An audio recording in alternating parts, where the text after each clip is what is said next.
Assalamualaikum warahmatullahi wabarakatuh. Selamat siang, salam sehat untuk kita semua. Perkenalkan, nama saya Leni Novriani, Prodi Administrasi Publik, NIM 23101027. Nah, pada video ini saya akan membahas materi tentang kepemimpinan dalam mata kuliah perilaku organisasi.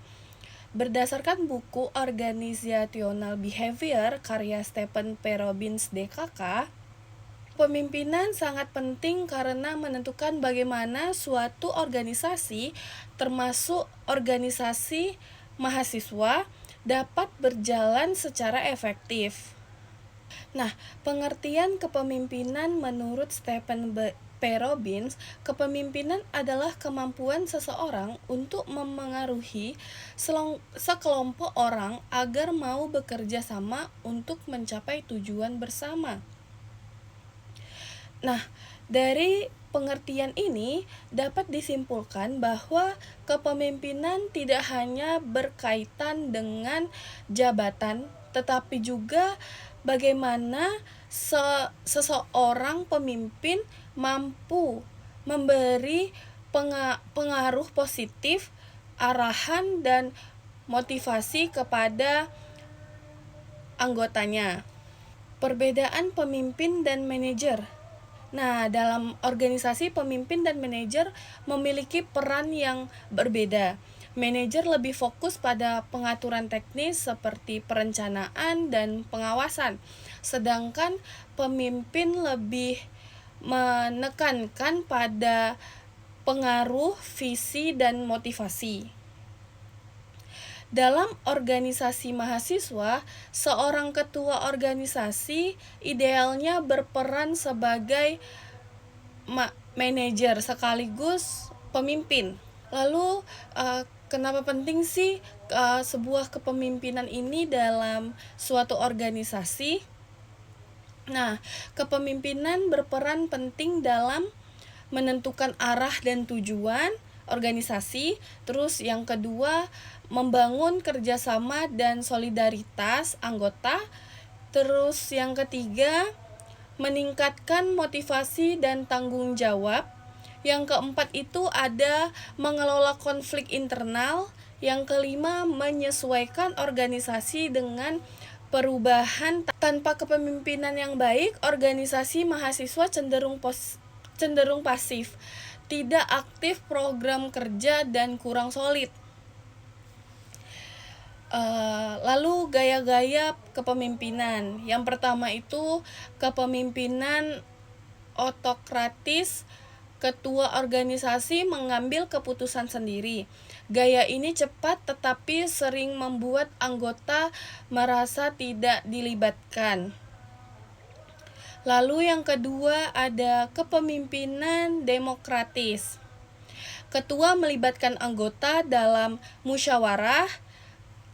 Gaya ini paling sering digunakan dalam organisasi mahasiswa karena dapat meningkatkan partisipasi dan rasa memiliki. Lalu yang ketiga, kepemimpinan laissez-faire. Ketua memberikan kebebasan penuh kepada pengurus, cocok jika pengurus sudah berpengalaman, tetapi berisiko jika tidak ada pengawasan. Kampus kepemimpinan dalam organisasi mahasiswa. Kasusnya itu sebuah organisasi mahasiswa tingkat jurusan mengalami penurunan kinerja. Banyak program kerja tidak berjalan sesuai rencana. Beberapa pengurus jarang hadir rapat dan kurang aktif menjalankan tugasnya. Ketua organisasi cenderung mengambil keputusan sendiri tanpa berdiskusi, sehingga anggota merasa kurang dihargai. Permasalahannya, kurangnya komunikasi antara ketua dan anggota. Lalu gaya kepemimpinan terlalu otokratis, terus motivasi anggota menurun, lalu kerjasama tim tidak berjalan efektif. Nah, solusinya berdasarkan konsep kepemimpinan Robbins, Ketua organisasi itu perlu mengubah gaya kepemimpinannya menjadi lebih demokratis dengan melibatkan anggota dalam pengambilan keputusan. Ketua juga perlu meningkatkan komunikasi, memberikan motivasi, serta membagi tugas secara adil sesuai kemampuan anggota. Analisis kasus berdasarkan teori kontingensi, tidak ada satu gaya kepemimpinan yang selalu benar. Dalam konteks organisasi, mahasiswa yang anggotanya berasal dari latar belakang berbeda, gaya kepemimpinan demokratis lebih efektif karena mendorong partisipasi dan rasa tanggung jawab.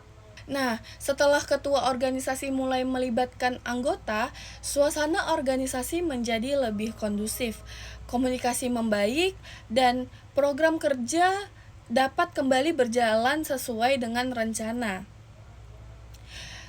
Lalu kesimpulan dari materi ini, dari pembahasan dan studi kasus tersebut dapat disimpulkan bahwa kepemimpinan memiliki peran penting dalam keberhasilan organisasi mahasiswa.